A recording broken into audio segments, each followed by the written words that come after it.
Assalamualaikum warahmatullahi wabarakatuh. Selamat pagi teman-teman semua. Selamat pagi Bu Heni. Perkenalkan, saya Alma Nindya Danisti dari kelas 11 MIPA 4. Jadi pada video kali ini, saya akan mengajak teman-teman semua untuk mengetahui lebih lanjut mengenai perkembangan saya dari kecil hingga sekarang, yaitu remaja kelas 11 SMA. Dimulai dari latar belakang saya terlebih dahulu. Jadi saya adalah pada masa kecil, saya adalah seorang anak yang dibesarkan bersama banyak sekali buku-buku. Dan saya itu gemar sekali membaca buku, baik itu saat saya belum bisa membaca atau saat saya sudah mulai dapat membaca buku sendiri. Nah, di sini ada beberapa buku masa kecil saya. Yang pertama ini ada tentang Kuman Baik. Jadi bunda saya itu suka membacakan buku ini. Nah, isi buku ini itu tentang perjalanan kuman baik di tubuh kita, mulai dari sistem pencernaan dan juga meliputi berbagai makanan yang di dalamnya itu ada kuman baiknya dan apa saja sih dampak dari kuman baik pada tubuh kita. Dapat kita lihat bukunya itu benar-benar seru banget, makanya ini juga jadi salah satu buku favorit aku. Nih, ini ada si kuman baiknya. Nah, di sini juga aku belajar kalau kuman baik itu dia tuh tidak terlihat, jadi dia tuh bisa dibilang pahlawan tak kasat mata. Karena dia tuh hanya bisa dilihat lewat mikroskop aja. Tapi sesungguhnya mereka tuh ada, contohnya ada di dinding usus kita. Nah, ini tuh membantu pencernaan manusia sehingga dapat terjaga dari berbagai bakteri ataupun virus yang masuk ke dalam tubuh kita. Nah, di sini juga ada banyak jenis-jenis virus dan juga bakterinya. Terus ini juga ada bentuk saat si bakteri baik ini membelah diri. Nah, ini juga ada banyak banget bakteri. Ini soalnya aku suka banget pas dibacain buku ini sama bunda aku. Nah, ini juga nih ada fungsinya. Dari sini aku juga jadi suka makan makanan sehat. Karena di sini aku lihat kalau misalnya si kuman baik ini benar-benar menjaga tubuh kita dari berbagai penyakit yang datang dari luar. Nih yang hijau-hijau ini sih kuman baiknya. Nah, ini tuh yang jahat, yang warna coklat, itu kuman jahatnya yang masuk ke dalam tubuh kita. Jadi dengan kita mengkonsumsi banyak makanan yang mengandung bakteri baik, dari situ maka tubuh kita mempunyai imunitas yang baik juga karena ada sistem pelindung yang akan meniadakan si kuman-kuman jahat ataupun bakteri maupun virus yang mengancam keselamatan atau kesehatan diri kita. Nah, ini juga ada cara-caranya. Kayak bagaimana sih cara mengantisipasi agar si kuman-kuman jahat ini gak merajalela di tubuh kita. Nah, salah satunya ini, kita harus rajin banget cuci tangan. Selain itu, kalau nggak mau giginya berlubang, kita harus rajin-rajin gosok gigi. Kalau enggak, nanti gigi kita bakal dibor sama kuman-kuman jahat. Jadi dari sini aku juga jadi rajin sikat gigi karena takut sama si kuman jahat itu. Nah, ini dia contoh produk yang ada si kuman baiknya. Ini ada tempe, terus juga ini ada yogurt, dan ada juga acar. Ada juga roti dan juga keju. Jadi itu adalah produk-produk yang mengandung atau melibatkan bakteri baik di dalam pembuatan produknya. Ada juga nih antibiotik, obat-obatan seperti yang ada di gambar ini. Nah, dari buku ini tuh jadi salah satu favorit aku karena itu mengajarkan aku untuk melakukan pola hidup sehat. Aku nggak cuma punya satu buku favorit ini doang nih. Aku juga ada banyak banget sebenarnya buku-buku favorit aku.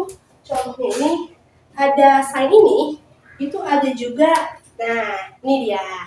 Ini salah satu buku favorit aku. Judulnya Ikan Kecil dan Ular Merah. Jadi setiap sore pas aku kecil dulu, sekitar umur 5 tahun mungkin atau kurang. Nah, bunda aku tuh sering banget ceritain kisah ini. Jadi itu mengisahkan tentang seekor ular merah yang sangat malang nasibnya. Jadi dia itu terhimpit di antara batu-batu dasar bawah laut.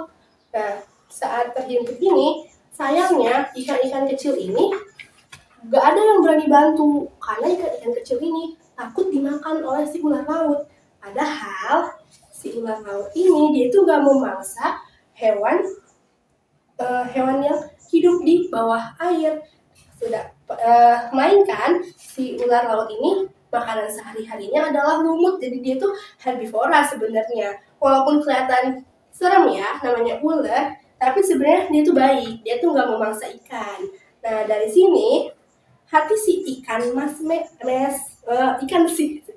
ikan mas itu tergerak nih, dia merasa kasihan ke si ular laut ini.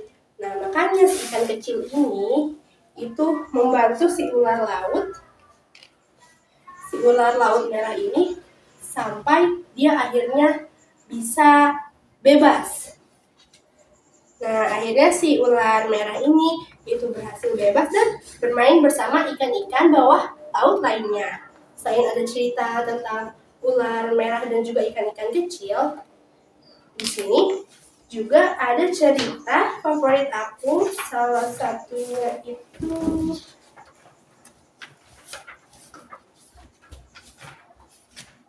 ada tentang si semut baik hati yang mengisahkan bahwasanya kita itu harus selalu membantu sesama seperti yang dilakukan semut-semut ini pada masa kemarau. Nah selain ada di buku ini, aku juga ada satu buku lagi nih, judulnya Gita Gurita dan Hiu Perkasa. Tapi yang cerita favorit dari series buku ini itu ada di letak yang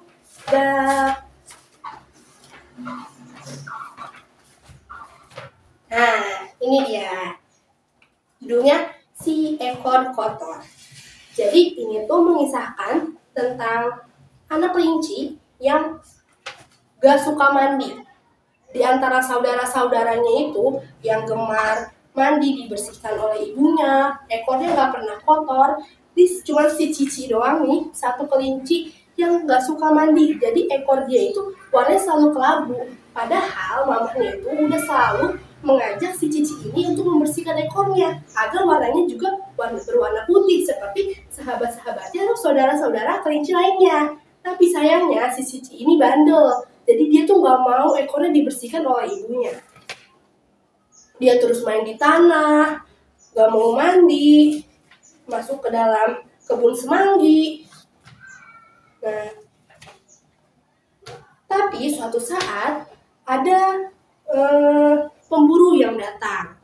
Sedangkan si ekornya si Cici ini kan berwarnanya gak putih. Padahal untuk mengisyaratkan bahwa ada penjahat atau ada suatu ancaman, kelinci-kelinci di kebun semanggi ini biasanya mengibas-ngibaskan ekornya yang berwarna putih agar terlihat oleh kawanan lainnya. Tapi sayangnya karena Cici ini gak mau ekornya dibersihin, dia ekornya jadi berwarna kelabu dan teman-temannya gak bisa melihat sinyal bahaya yang disampaikan oleh Cici. Akhirnya mereka semua ketakutan karena ada pemburu. Mereka ngumpet dan alhamdulillahnya mereka itu berhasil selamat dari pemburu itu karena mereka bersama-sama sembunyi di dalam lubang. Mereka semua diam, takut, mereka saling berpelukan, ada yang tutup mata, ada yang nangis juga karena takut itu sama pemburu. Dari situ mereka akhirnya selamat karena mereka saling melindungi juga di dalam lubang tanah itu. Saat mereka selamat, langsung berpelukan sama mamahnya. Dari sini Cici juga merasa bersalah karena dia nggak mau membersihkan ekornya sehingga ekornya itu berwarna kelabu. Cici jadi nggak bisa memberikan sinyal bahaya ke sahabat-sahabatnya. Dari situ jadinya sahabat-sahabatnya itu terancam diburu oleh pemburu. Dari situ Cici belajar untuk terus menjaga kebersihan nih. Jadinya Cici mulai hari itu mau si ekornya itu dibersihin sama mamanya. Gitu. Nah, salah satu buku yang favorit aku juga nih, itu ada. Nah, pokoknya ini bukunya keren banget. Ini menceritakan tentang tubuh kita, mulai dari ada otot, ada saraf, ada sistem pernafasan, ada juga sistem peredaran darah. Pas aku umur 3 tahun kalau nggak salah ya, aku dikasih buku ini sama mama aku. Dan filmnya tuh menarik banget.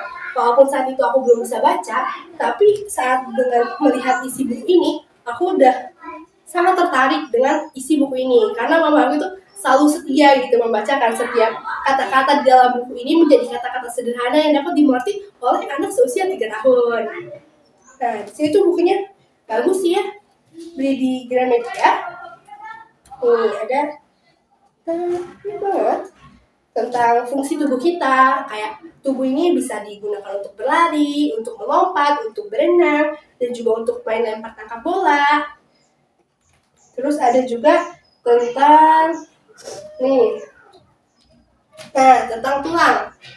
Ini tentang tulang. Di sini juga dijelasin kalau misalnya tiap hewan atau tiap makhluk hidup, walaupun mereka sama-sama vertebrata, yaitu memiliki tulang belakang, tapi mereka memiliki ruas tulang belakang yang berbeda. Contohnya, ruas tulang belakang jerapah dan juga tikus yang jelas-jelas sangat berbeda. Nah, di sini juga dijelaskan bagaimana tulang dapat terbentuk. Dan juga pada saat terjadi patah tulang pada manusia atau biasa kita sebut fraktura. Nah, di sini ada gambar di saat tubuh manusia mengalami fraktura. Di sini dijelaskan kalau misalnya si tulang itu patah, terbelah menjadi 2. Nah, ini masih fraktura tidak terbuka karena di sini pelapisnya itu masih ada. Nah, di saat ini sudah mengalami fraktura, maka si tulang-tulang ini akan membentuk jaringan kasar yang nantinya akan makin sempurna menjadi jaringan halus yang nantinya akan terbentuk lagi tulang seperti biasa. Nah, kalau di sini juga ada tentang otot. Di sini ada bahwa di setiap wajah manusia itu ada ototnya loh. Ada yang bisa bikin kita jadi senyum, ada yang bikin kita jadi sedih. Itu semua ekspresi wajah kita itu dipengaruhi oleh otot. Nah, contohnya ini dia. Ini ada namanya otot wajah. Lalu ini juga saat kita menaiki sepeda, ada otot yang digunakan oleh tubuh kita. Nah, lalu selanjutnya itu ada jenis otot yang lainnya. Ada contohnya di antara tulang humerus, ada juga dekat skapula. Nah, ini juga dijelaskan dalam buku ini kenapa sih kita bisa mengalami namanya menggigil gitu. Nah, di sini juga dijelaskan tentang refleks manusia. Selain itu, ini juga ada tentang peredaran darahnya juga loh. Nah, di sini tuh aku belajar juga tentang paru-paru, sistem pernafasan manusia. Di sini juga aku belajar tentang bagaimana cara paru-paru itu bekerja dan apa fungsi diafragma bagi pernafasan kita. Di sini ada di saat kita meniup lilin, contohnya saat kita menyiapkan oksigennya sebelum meniup lilin, itu paru-paru kita akan relaksasi, dan di saat kita menghembuskan nafas kita dalam meniup lilin, itu akan terjadi kontraksi. Selain ada sistem pernafasan, ini juga ada tentang sistem peredaran darah. Di sini dijelaskan bahwa ada jantung, ada juga nih struktur pembentuk darah. Kita nih kelas 11 SMA lagi pelajaran ini loh. Nah, tapi ya sebenarnya ini bukan hal yang yang asing lagi buat aku di kelas 11 SMA ini, karena sebelumnya saat aku belum sekolah juga aku udah lumayan pelajarin ini. Di sini juga ada tentang sistem peredaran darah. Di sini ada tentang dalam suatu cairan darah, walaupun cuma hanya sedikit saja, sebenarnya itu banyak banget loh unsur komponen-komponen penyusun darahnya. Contohnya nih di sini yang membuat darah berwarna merah yaitu eritrosit. Nah, eritrosit ini di sini kalau misalnya dalam buku anak-anak dijelaskan bahwa dia itu pengangkut oksigen. Gambarnya dibuat sederhana sekali ya. Nah, selain ada eritrosit, ada juga leukosit atau sel darah putih. Sel darah putih ini berfungsi untuk melindungi tubuh dari segala ancaman dari luar, seperti benda asing, yaitu virus dan juga bakteri. Selain itu, ada juga nih trombosit. Nah, dia adalah keping-keping darah yang menutup luka yang berdarah. Jadi agar luka kamu nggak terus-terusan berdarah yang nantinya dapat menyebabkan kamu kekurangan darah, adalah si eritrosit ini yang sebagai tameng dalam menutupi luka kamu. Selain itu, di sini juga ada tentang sistem pencernaan, ada jenis usus, ada juga lambung, dan lain-lain. Dan ini juga aku sering banget buka tutup ini. Ini contoh makanan yang sehat, ini yang kurang sehat. Dan di sini itu sebenarnya teman-teman bisa lihat ini tuh robek karena aku benar-benar suka banget buka buku ini. Jadi mungkin terlalu excited juga kali ya. Nah, ini juga ada penyebab kita kenapa manusia itu bisa bersin. Kenapa bisa terjadi alergi. Sini ada. Nah, ini juga sistem penglihatan. Teman-teman di sini siapa yang matanya minus kayak aku? Nah, di buku ini juga dijelasin kenapa bisa ada manusia yang mengalami rabun dekat ataupun rabun jauh. Nah, di sini juga ada tentang sistem pendengaran. Banyak banget. Di sini juga ada tentang indera penciuman. Ada juga tentang indera-indera yang lainnya. Panca indera, ada telinga, ada mata, ada hidung, ada juga kulit, dan juga ada lidah. Nah, di sini juga ada tentang sistem epidermis kita. Nah, di sini apa yang terjadi saat kamu tidur. Jadi, pada buku ini juga dijelaskan bahwasannya saat kita tidur itu apa yang terjadi dengan otak kita dan mengapa sih kita bisa mengalami hal yang namanya menguap saat kita merasa ngantuk. Jadi itu adalah bentuk respon otak agar kita tetap menerima oksigen di otak. Jadi otak itu tidak berhenti bekerja. Nah, ini salah satu buku favorit aku juga nih. Selain ini, aku juga ada banyak banget buku-buku sains. Buku-buku sains, kayak contohnya ini. Ini itu ada tentang Encyclopedia for Kids.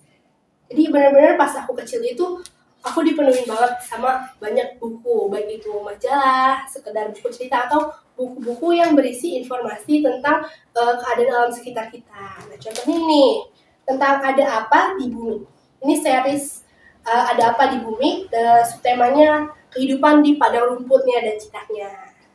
Nah, buku itu mengisahkan tentang hewan-hewan apa aja sih yang hidup di padang rumput dan bagaimana mereka hidup di padang rumput, apa aja makanannya, dan bagaimana sih ekosistem di sana. Lalu bagaimana dengan rantai makanannya, gitu. Di sini tuh dijelasin semuanya. Nah, ini dia ekosistem di padang rumput. Jadi di sini ternyata ada gajah, ada si macan tutul ini, terus ada juga nih, ada zebra, ada jerapah, terus juga ada banyak. Pokoknya banyak banget di sini. Ada lengkap juga beserta rantai makanannya. Nah, ini juga ada letak geografisnya.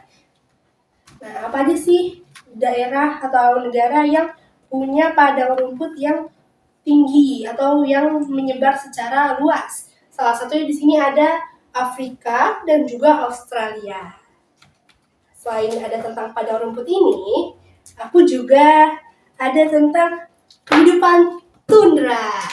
Jadi tundra ini semacam ya ekosistem yang dingin seperti itu. Nah, di sini ada gambarnya beruang kutub. Ini masih satu series yang sama. Nah, sini. Nah, di sini dijelaskan apa itu tundra.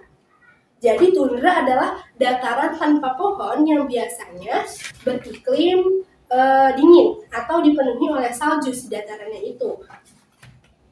Nah, seberapa dinginnya tundra di sini juga dijelaskan bahwa tundra itu suhu rata-ratanya minus 28 derajat Celcius. Di sini juga ada nih, sama kayak yang tadi, ada tentang hewan-hewan yang hidup di tundra. Sini contohnya ada lembu kutub muda, ada kawanan lembu kutub, terus ada serigala juga nih sebagai predator di sana. Ada juga karibu, ada juga burung willow grouse, ada juga tikus punggung merah. Ada juga nih, ada elang. Kalau misalnya tundra itu ada tersebar di Eropa, ada juga di Antartika, ada juga di Amerika Utara dan Amerika Selatan. Nah, di sini juga dijelaskan mengapa sih tundra itu bersuhu sangat dingin sampai minus 28 derajat Celcius seperti tadi. Di sini juga ada aurora borealis khusus ada di yang beriklim dingin. Nah, selain tentang kehidupan padang rumput dan juga kehidupan tundra, aku juga ada tentang yang rawa-rawa. Di rawa-rawa ini juga sama aja kayak tadi dijelaskan mengenai hewan-hewan yang hidup di rawa-rawa. Di sini ada buaya, ada berang-berang. Siapa yang suka berang-berang? Nah, di sini juga dijelasin nih, rawa paling banyak ada di mana sih? Dan ternyata ada di Afrika, di Eropa, dan lain-lain. Sama. Dan juga ini ada di hutan hujan. Isinya juga sama. Pokoknya semua buku ini seru-seru semua. Nah, di hutan hujan ini ada kupu-kupu Brazil. Ini cantik banget. Jadi si kupu-kupu ini tuh suka hinggap ke kura-kura. Nah, ini juga ada burung. Pokoknya ini bagus banget. Ada kukang. Siapa yang geraknya lambat? Kukang. Ada kodok beracun, ada katak beracun nih. Hati-hati nih kalau teman-teman semua main ke hutan hujan, harus waspada sama si hewan mungil ini. Walaupun dia sangat kecil dan juga menarik ya warnanya, sebenarnya dia tuh berbahaya ya. Jadi jangan asal pegang ya teman-teman. Selain itu, aku juga ada tentang kehidupan di gurun. Nah, ya ada kadal, ada rusa, ada kelinci. Ya.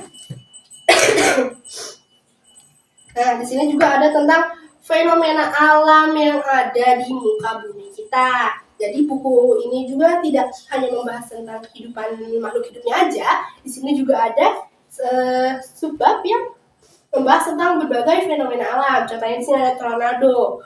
Ada berisi alasannya, mengapa tornado itu bisa terjadi, dan apa yang mempengaruhi tornado berputar, bagaimana dampaknya.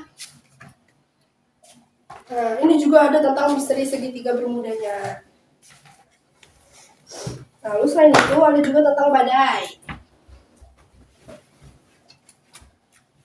Tentang bagaimana badai dapat terjadi, angin apa yang mempengaruhi badai, dan bagaimana dampaknya pada kehidupan kita sehari-hari.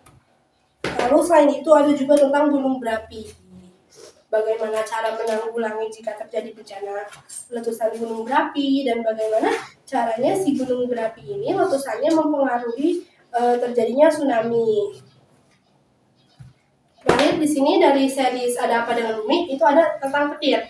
Ini juga membahas tentang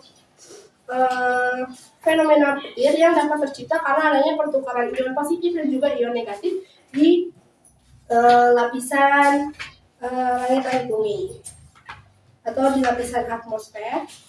Nah, ini dia contohnya. Karena ada muatan positif dan juga muatan negatif, maka mereka akan sangat saling menarik dan terjadi yang namanya petir. Selain itu, aku juga punya ada buku jenisnya itu ini dia. Nah, ini taruh dulu ya.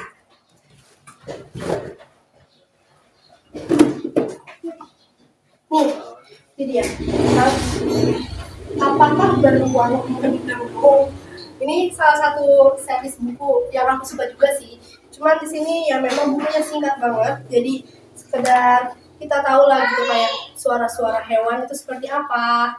Nah, di sini juga ada tentang lobster, tentang migrasi lobster. Ini tuh mengisahkan kayak lobster yang berkeliling dunia gitulah.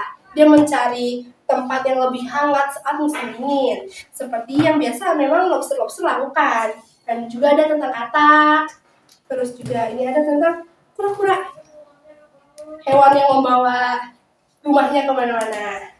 Nah, yang terakhir ada gajah. Di dalam ini juga dijelasin kayak apakah gajah bisa terbang? Tentu tidak. Yang bisa terbang itu adalah apa? Banyak sih ya. Nah, ini juga salah satu buku favorit aku. Benar-benar banyak banget baca bukunya.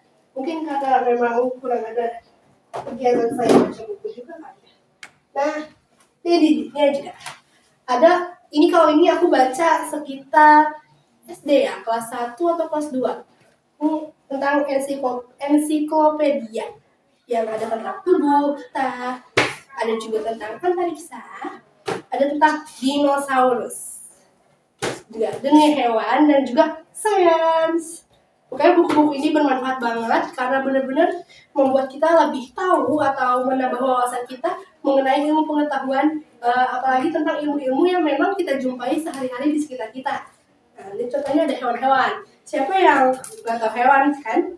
Semua hewan itu adalah makhluk hidup yang memang sehari-harinya berinteraksi dengan kita. Sini ada jenis-jenis hewannya sesuai habitatnya. Ini juga ada dinosaurus. Ini juga salah satu favorit aku sih, soalnya seru gitu liatin banyak dinosaurus.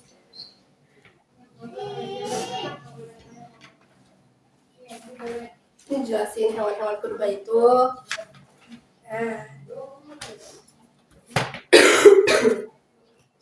Nah, ini juga ada tentang antariksa nih, tentang luar angkasa.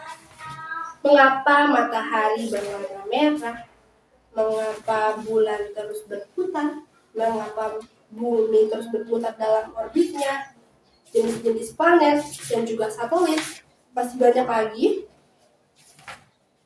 Buat teman-teman yang suka banget tentang luar angkasa, ini menurut aku ini worth it banget dibaca karena ini isinya full banget ya, sampai cara membuat satelit pun ada. Nah, ada juga nih, memang ini nih, aku juga punya buku kecil. Ini juga khusus nih tentang planet dan bumi. Kayak dalam bumi itu ada inti bumi, ada dia ada inti dalam, inti luar, mantel bumi sampai ke kerak bumi itu dijelaskan juga, dan juga cara pembentuknya batuan di alam. Ada juga tentang siklus gunung berapi, ada juga tentang sistem hidrolisis atau daur ulang air, dan juga tentang bagaimana gurun bisa terbentuk. Jadi itu lebih seperti ke penampakan alamnya, mengapa bisa terjadi gurun, mengapa bisa terjadi lembah dan lain-lain. Nah, di sini juga ada science. Ini aku suka banget sebenarnya sama science karena memang sampai saat ini pun aku memang masih berkecimpung di dunia sains ini. Mungkin karena memang dulu aku juga bacanya tentang sains kali ya, jadi benar-benar tertarik.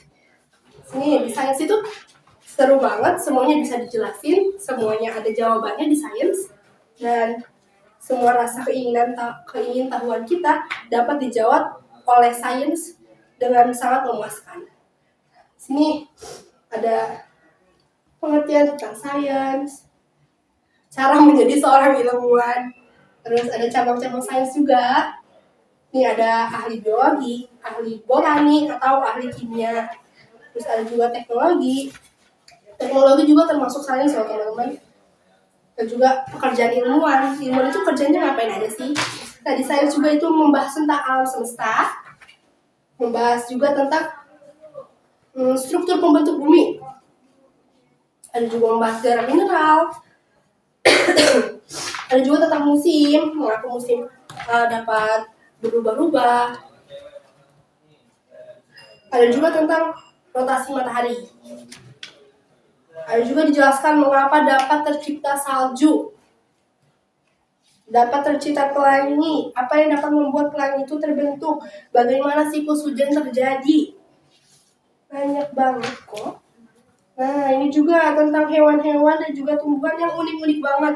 Ada yang punya reseptor untuk menangkap serangga yang mendekat, ada juga yang dapat tetap hidup tanpa air selama bertahun-tahun. Nah, ini juga ada tentang sel nih. Selain itu juga kita mempelajari ada tumbuhan. Yang pastinya tumbuhan ini berbeda-beda karena memang dari tempat hidupnya yang berbeda akan menghasilkan cara tumbuh yang berbeda. Sini juga ada tentang binatang, ada tentang struktur atom juga, energi gerak, energi potensial, cara membuat jembatan yang bagus, gesekan dengan panas, bagaimana kapal dapat mengapung. Nah, juga ada cahaya dan warna, apa yang mempengaruhi terciptanya warna, mempengaruhi terciptanya cahaya. Dan juga ini ada cara bunyi itu sampai ke sistem pendengaran kita. Ada juga dijelaskan di sini. Dan tentang listrik juga ada, komputer juga ada. Nah, ya. Di sini juga dilengkapi dengan istilah-istilah ilmiah yang pastinya ya menambah pengetahuan kita lah. Jadi di buku ini benar-benar lengkap banget. Kalau misalnya kita baca buku ini dari mulai umur sekarang aja, ini tuh benar-benar sangat berguna untuk kehidupan kita selanjutnya. Karena aku pun membaca buku ini, dan ini semua yang aku pelajarin pada saat masa SD dulu, itu benar-benar relevan pada kehidupan aku sekarang. Yang mana sekarang aku udah duduk di kelas 11 SMA di SMA Negeri 28 Kabupaten Tangerang. Pelajaran SMA apalagi jurusan IPA nggak jauh-jauh dari sains. Nah, terakhir, tubuh kita. Aku suka banget sama buku ini. Karena aku tuh memang tertarik sama dunia biologi. Ada tentang tulang, jelasin tentang ada susun tulang, apa aja yang ada di dalam tulang. Pokoknya banyak dari bisnis ensiklopedia ini, semuanya favorit aku.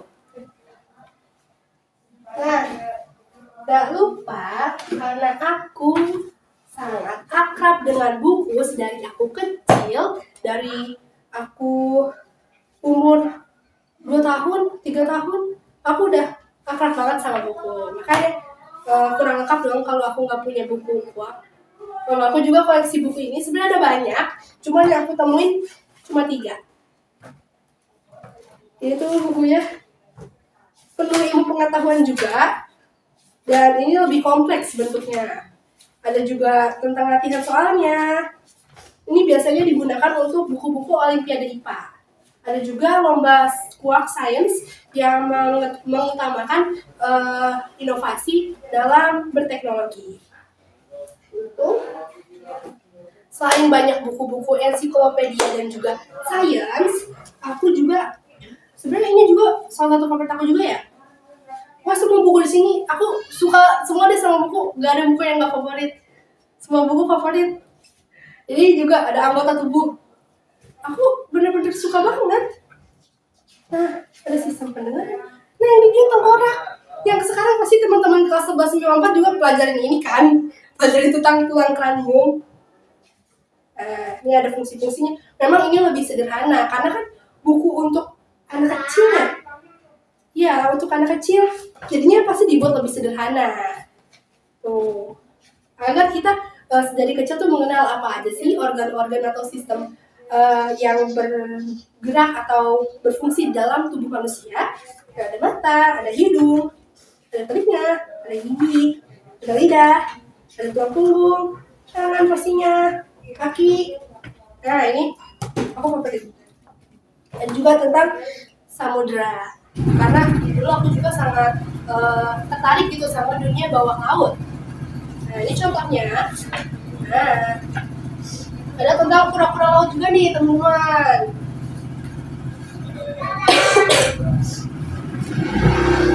Ada juga tentang cumi-cumi. Karena banyak banget sih, ini pokoknya tentang semua makhluk hidup yang ada di samudera atau di dalam air. Ada juga tentang hutan hujan. Di sini tuh seperti tadi udah aku jelasin juga sih tentang bunga rafflesia. Bunga rafflesia dan bunga bangkai itu berbeda loh, teman-teman. Nih, tentang tumbuhan, jenis-jenis akar juga ada. Bisa dipastikan ya, tiap pohon itu memiliki jenis akar yang berbeda. Ada yang punya akar tunggal, ada juga yang punya akar serabut. Dari jenis akar atau bentuk akar yang berbeda itu juga, itu menghasilkan dampak yang berbeda pula. Tumbuhan atau pohon yang memiliki akar tunggal jauh lebih kuat dalam mencegah adanya banjir dan juga tanah longsor. Maka kita harus menjaga pohon yang ada di sekitar kita untuk menjaga kelestarian ekosistem. Karena kita sangat membutuhkan ekosistem yang seimbang untuk melanjutkan hidup ke depannya. Juga tentang planet bumi, di sini dijelaskan tentang udara, gunung berapi, dan lain-lain. Ini seperti penampakan alam. Nah, ini dia tumbuhan. Siapa yang kadang penasaran sama cara kerjanya tumbuhan di sekitar kita? Tumbuhan itu bernafas gak sih? Dan dia makannya pakai apa? Nah, di sini di buku ini dijelasin tentang adanya fungsi akar, ada juga biji sebagai cadangan makanannya, ada juga pohon, ada juga jenis-jenis tanaman nambah, kaktus, bunga, yang setiap tumbuhan itu berbeda cara hidupnya. Selain ada series My First Question and Answer, aku juga ini ada ini juga tentang, kalau ini lebih kayak ke ini ya, aku 3 SD lah baca ini, karena di sini lebih kayak untuk matematika begitu, untuk kayak kecepatan, kilometer, jarak, waktu. Nah, selain tadi buku favorit aku pas kecil, beserta buku-buku sains dan ensiklopedia for kids, aku juga punya salah satu buku yang paling aku suka. Yeay. Itu benar-benar buku fiksi yang aku suka banget. Kenapa aku suka? Karena ini tuh pop up. Sebenarnya pas aku kecil, aku tuh emang pengen banget buku ini. Cuman mama aku sempet gak mau wujudin ini. Tapi namanya mama aku sayang gak ya sama aku, dan diusahain buat aku dapetin apa yang aku mau. Nah, itu tentang hantu lucu, berbeda dengan tadi yang penuh dengan sains dan juga informasi-informasi seperti buku-buku ensiklopedia begitu. Kalau ini tuh benar-benar untuk have fun gitu. Iya, hantu lucu. Nah, itu benar-benar pop up, dan aku sebagai anak kecil itu excited banget. I like this book. Ini buku udah lama banget umurnya. Ada hantu. Ada ini. Ada juga ini. Ini si tikus-tikus bandel. Ada juga ini. Ada ini. Nah, habis. Simple sih ya, cuman ini yang paling aku suka.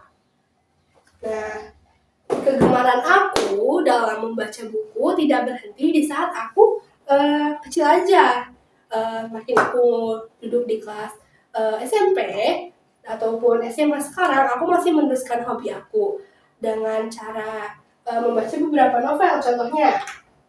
Nah, ini dia beberapa novel favorit aku. Aku mulai dari yang SMP dulu kali ya. Kalau di SMP, yang paling aku suka itu ada ini, Araminta's Book. Jadi ini tuh menceritakan tentang petualangan Araminta di dalam kastil berhantunya. Dan di sini juga dilengkapi dengan ilustrasi yang ceritanya tuh seru banget. Aku harap dia ada season 2-nya sih. Lalu selain ada Araminta, ada juga ini. Ini tentang mengisahkan tentang kisah penyihir begitu. Aku memang suka sih yang ada berbau-bau hantu gitu novelnya. Dan untuk di SMA nih teman-teman, aku koleksi dikit doang sih novelnya. Ada dari Terelie. Ini ada tentang kamu. Bukunya sangat bagus lah gitu. Sweet. Terus ada juga tentang rindu. Ini juga bagus, cuman aku belum hatam sih. Bagus. Nah, ini dia my favorite guys, Janji by Terelie juga. Ini benar-benar mengisahkan perjuangannya Bahar dan 3 sahabat yang mencari Bahar gitu. Dan di sini Bahar tuh bertemu dengan Delima, sosok perempuan yang sangat didambakan dia. Ini sempat jadi apa ya, panutan aku juga Bahar nih. Terus aku juga ada ini, dan di dalam cerita si Bahar ini juga mengandung banyak air mata. Jadi aku bacain itu kayak setiap bab ada aja yang ditangisin. Tapi menurut aku ini good sih endingnya, happy ending. Bahar menemukan jawaban atas segala petualangan dia. Dan ini dia buku yang baru aku beli. Ada 2359 by Brian Krishna. Nah, itu tuh tentang menceritakan gimana ya? Di sini aja udah ada slogannya. Kau yang tak pernah pulang dan aku yang selalu menunggu. Bayangin deh, kira-kira kisah di dalamnya tentang apa nih? Nah, ini tuh menceritakan tentang Ami. Ami dan juga Raga. Jadi mereka tuh saling suka, tapi nggak dapat restu dari orang tuanya. dan di kehidupan yang lain ternyata Ami mendapatkan apa yang Ami inginkan, yaitu bertemu dengan Naga dan menikah. Buku ini dibilang agak relate, dan juga sih biasa aja, aku cuma suka sama kisahnya. Terus udah. Nah, dari situ karena hobi aku yang membaca, aku juga belajar tentang bahasa Korea juga. Aku sempat pas di SMP itu belajar bahasa Korea karena aku juga hobinya selain membaca juga nonton drakor. Jadi aku tuh punya satu misi untuk menonton drama Korea tanpa terjemahan di bawahnya. Makanya waktu itu aku ambis banget buat beli kamus Korea ini. Ya, tapi sampai sekarang aku masih ngerti cuma sebatas percakapan simpel aja. Dan for the last, aku punya nih. Oh, ini buku tentang 72 trik membaca karakter. Aku baca ini bukan karena aku kepo sama karakter orang, tapi karena aku tuh punya cita-cita untuk menjadi seorang psikolog. Dari situ, aku termotivasi untuk membeli beberapa buku yang berkaitan dengan psikologi manusia. Contohnya ini. Jadi aku ibaratnya kayak menyicil gitulah, belajar dari sekarang. Ya, siapa tahu kan, insya Allah aku beneran jadi psikolog. Gak tahu juga kan, yang penting usaha dulu. Nih, dari buku ini aku juga belajar cara berinteraksi dengan benar, bagaimana cara menghargai orang lain, dan bagaimana cara membaca sifat orang lain dan membuat dia merasa nyaman berada di sekitar kita. Karena aku hobinya membaca buku dari aku kecil sampai detik ini, aku juga masih suka banget baca buku. Dari situlah aku memiliki ketertarikan dalam dunia membaca dan juga menulis. Selain membaca, aku juga hobi menulis dari aku kelas 4 SD. Itu aku suka banget nulis cerpen. Dan alhamdulillahnya pas kelas 5, aku jadi juara 2 di tingkat kecamatan pada ajang FLS 3N. Tapi saat itu sayangnya terjadi COVID, maka dari situ saya nggak lanjut ke tingkat kabupaten. Lalu selain menulis cerpen, saya juga menulis esai seperti esai-esai argumentatif, analitis, dan juga esai ilmiah. Selain itu, bidang yang saya tekuni juga ada yang namanya karya tulis ilmiah. Di mana di sini karya tulis ilmiah saya sudah mengikuti beberapa lomba di bidang karya tulis ilmiah. Contohnya itu ada di karya tulis ilmiah bidang kesehatan dan juga kedokteran Universitas Sultan Ageng Tirtayasa, dan di situ saya berhasil meraih juara 1. Itu juga menurut saya bentuk kuasa Allah yang Maha Esa dan juga bentuk dukungan dari kedua orang tua saya dan juga bentuk dari giatnya saya untuk memperoleh ilmu pengetahuan. Mungkin juga dipengaruhi oleh hobi saya yang membaca dari kecil. Selain itu, saya ikut lomba karya tulis ilmiah di Untirta. Di situ saya mengangkat tentang dampak tembakau pada bidang ekonomi. Jadi di sini ada dilema di antara tembakau yang sangat berguna ya, sangat meningkatkan ekonomi Indonesia di bidang bea cukai, tapi pada sisi lainnya itu tembakau menghasilkan emisi dan juga selain itu juga menghasilkan berbagai jenis penyakit sistem pernapasan. Maka dari situ saya melihat ada beberapa permasalahan yang perlu dibenahi. Saya tuangkan ide saya tuangkan segala bentuk inovasi saya dalam suatu karya tulis ilmiah yang telah saya presentasikan di depan dosen kedokteran dan juga ilmu kesehatan Universitas Sultan Ageng Tirtayasa. Dan alhamdulillahnya saya mendapatkan juara 1 pada lomba tersebut. Tidak berhenti di situ, saya juga terus mengasah kemampuan saya dalam bidang karya tulis ilmiah di tingkat provinsi. Di tingkat provinsi juga kemarin alhamdulillah saya ikut karya tulis ilmiah di Universitas Multimedia yang ada di Gading Serpong. Di situ saya bertemu dengan berbagai SMA swasta. Karena di saat itu yang negeri dari 28 aja. Tapi dari situ saya juga bertemu dengan berbagai pengalaman teman-teman saya yang sangat menarik. Di situ juga saya mendapatkan banyak ilmu pengetahuan tentang penelitian, tentang sederhana batang pisang pun itu sangat bermanfaat bagi lingkungan. Dan di lomba peneliti belia itu saya juga menghadirkan suatu alat inovasi yang berfungsi untuk mengurangi adanya pencemaran udara di sekitar kita dengan sistem penyaringan 2 tahap, yaitu tahap filtrasi fisik dan juga filtrasi biologis. Alat tersebut mungkin ada teman-teman yang udah tahu, itu namanya adalah nabung aman. Jadi nabung aman ini saya lombakan di bidang provinsi kemarin di depan para rektor Universitas Indonesia, dan lombanya itu berlangsung selama 2 hari. Dan alhamdulillahnya pada saat hari terakhir di pengumuman juara, saya mendapatkan juara 1 pada bidang ilmu lingkungan dan juga best poster. Dan di situ juga saya dapat banyak banget pengetahuan dan juga banyak banget relasi dari teman-teman semua. Ada yang membuat sistem motorik yang untuk membantu penyandang disabilitas, ada juga sinar laser yang membuat kita lebih khusyuk beribadah, merapatkan saf, dan juga meluruskan barisan. Dan juga ada tentang tumbuhan morifera yang dapat mengurangi pencemaran air. Dan dari situ juga saya mendapatkan evaluasi dari banyak sekali dewan juri yang dapat saya gunakan untuk memperbaiki alat saya, yaitu nabung aman. Jadi di penelitian lomba peneliti belia itu di tingkat provinsi Banten, saya berhasil dapat juara 1 dan dapat tiket untuk melenggang ke tingkat nasional. Di situ juga saya kan berkecimpung di dunia ilmu lingkungan. Jadi dari situ saya juga mengajak teman-teman semua untuk terus menjaga lingkungan kita sekitar. Jangan merusak lingkungan kita dengan cara membuang sampah atau dengan cara membakar sampah sembarangan. Jangan juga menebang pohon karena itu dapat menimbulkan banjir, longsor, atau bahkan tsunami karena adanya daerah resapan yang berkurang. Maka teman-teman semua, saya mengajak teman-teman semua untuk terus mencintai lingkungan kita.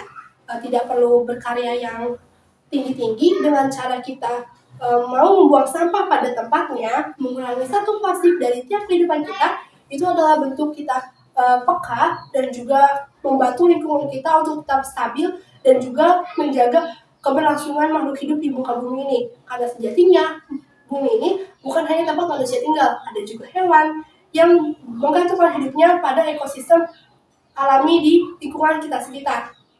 Nah, dari semua yang sudah saya lakukan, saya juga belajar bahwasanya terus berlatih, apalagi berdoa pada Tuhan Yang Maha Esa yang diajarkan dalam sila pertama Pancasila, yaitu ketuhanan Yang Maha Esa. Saat kita menekuni sila itu dengan benar-benar sesungguh hati, maka kita akan mendapatkan manfaat yang sangat berdampak pada kehidupan sehari-hari. Dengan kita terus berdoa, menjadikan sholat dan juga sabar sebagai penolong kita, itu menjadi seperti tangga yang membantu kita untuk meraih kesuksesan kita. Dan semoga dengan penjabaran kisah saya dapat menjadi inspirasi ataupun pelajaran bagi teman-teman semua, ataupun sekedar informasi yang bermanfaat. Sekian video perkenalan dari saya. Terima kasih. Wassalamualaikum warahmatullahi wabarakatuh. Dadah.